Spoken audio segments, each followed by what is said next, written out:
Papunta ako ng Bicol. Pero hindi siya kasama. Hintay pa kami ng bus. Guys, nandito kami. Saan? Terminal. Terminal kami. Nandito kami sa Robinson. After 3 hours of waiting, ayan na ang aming bus na magdadala sa amin sa Bicol. Dito naman dalawang magkakalit. Hindi naman pala kayo naman pala.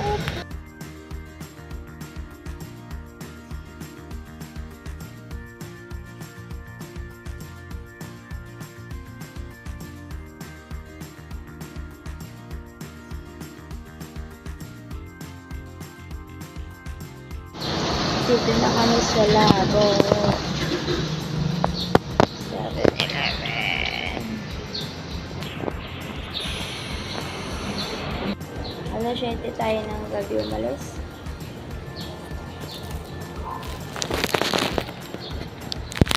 Ay, basta.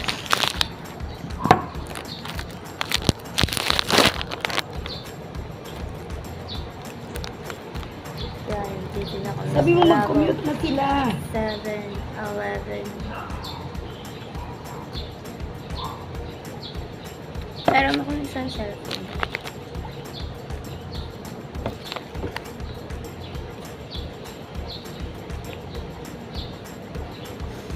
Lamig.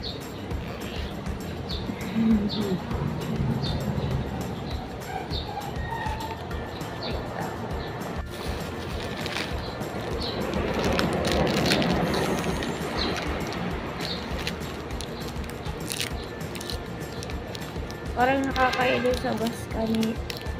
Paikot-ikot eh. Ano pala yung daan eh?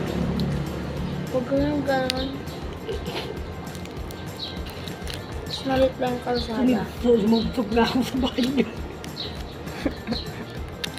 Malit lang pala yung kalsada eh. Hindi pa niya wide din yun.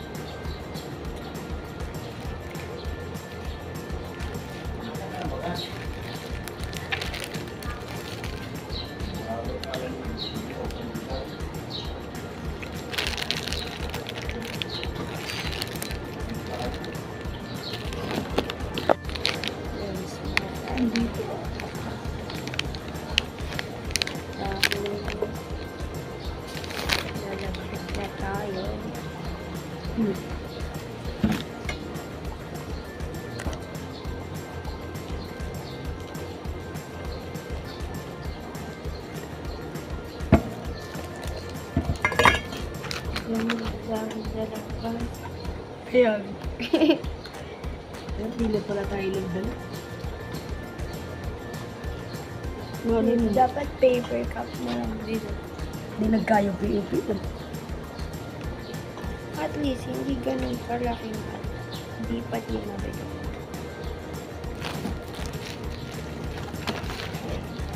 Hindi mo lang inalang yan. Hiram yan na. Hira pag nalag. Sabi ko bukas ay pagbalik ko ba? Hindi na lang. Wala na. Nagamit ko pa. Hindi ko lang gusto niya talaga makita yung cellphone. Ano, ayaw na pa mag-cellphone. Ano? Eh paano? Wala kong malalim pa.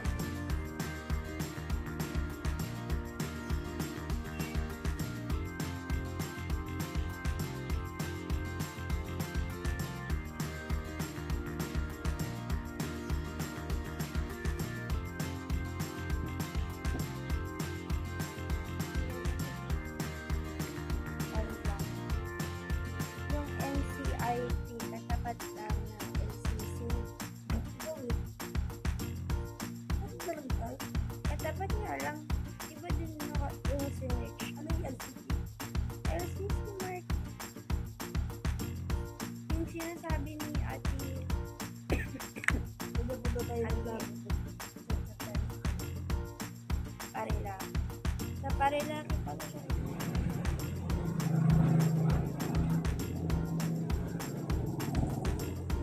Oh.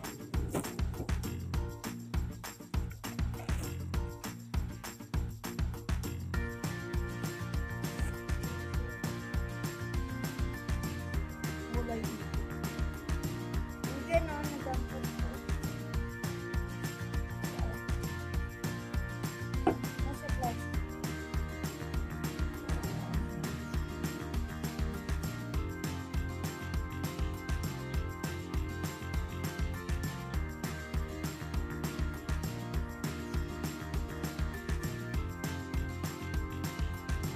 Baka mag-ibig.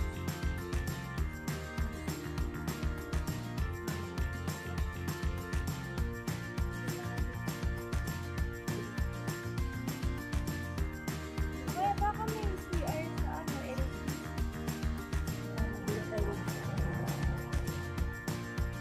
May CR yun pala.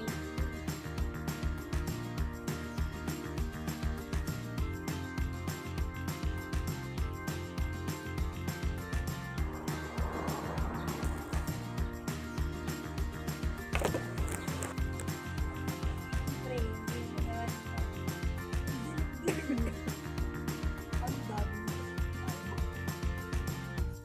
Sinabi ko na po kasi agad.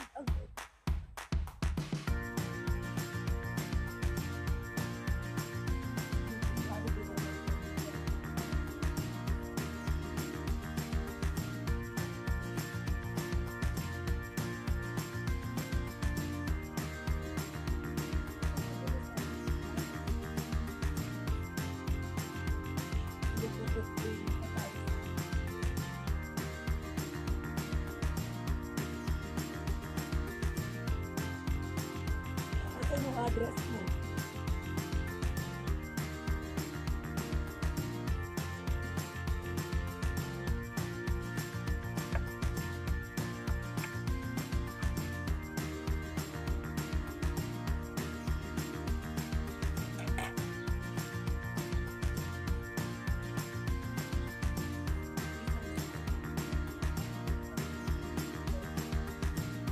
Ah,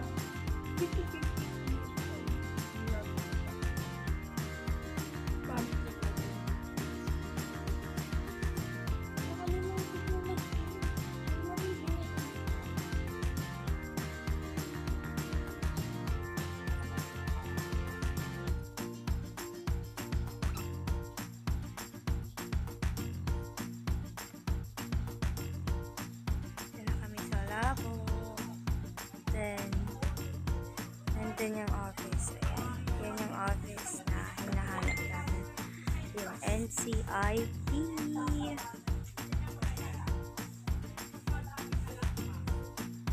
Ganda pala dito. Look, ayan pa siya. Si Rizal ba to? Oo. I love Lago.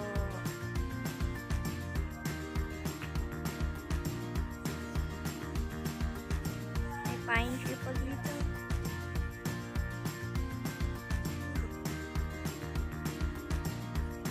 Ganda ng park nila.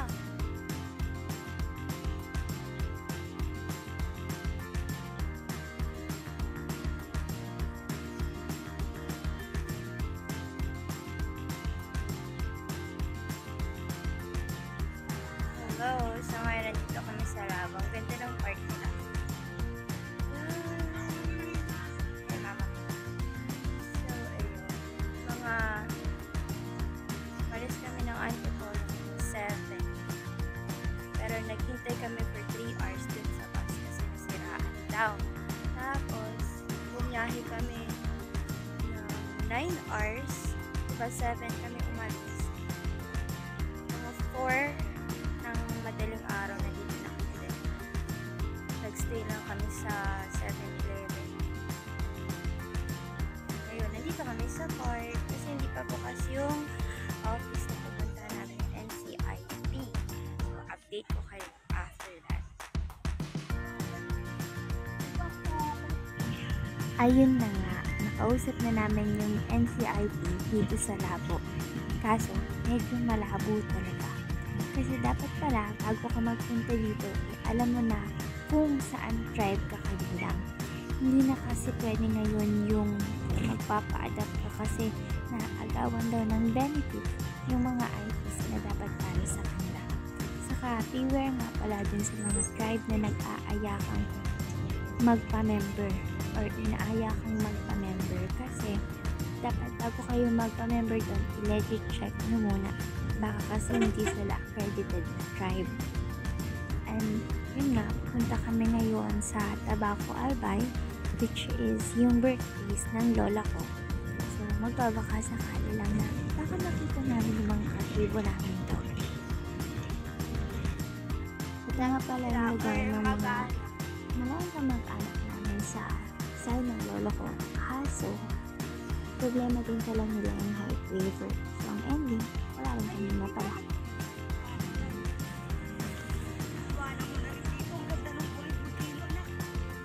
Yan ba yung mayon?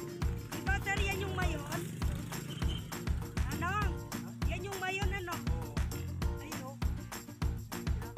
Ay, ito. Akala ka yun. Kala namin yun. Ito pala. Ganda. Wala, para kang natin na. Ang taas pala.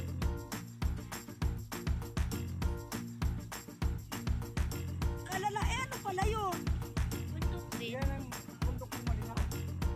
Ah, ito malinaw. Pero pag volcano, Ito mayon.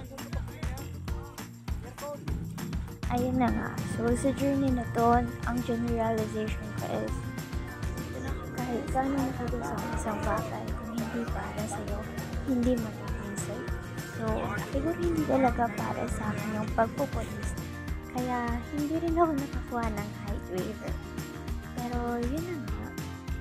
Dapat i-enjoy lang natin yung process.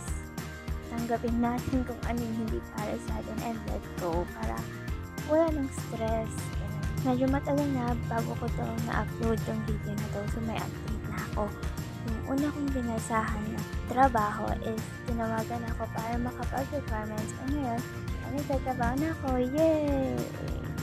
Walang kabuhay-buhay. Yun lang.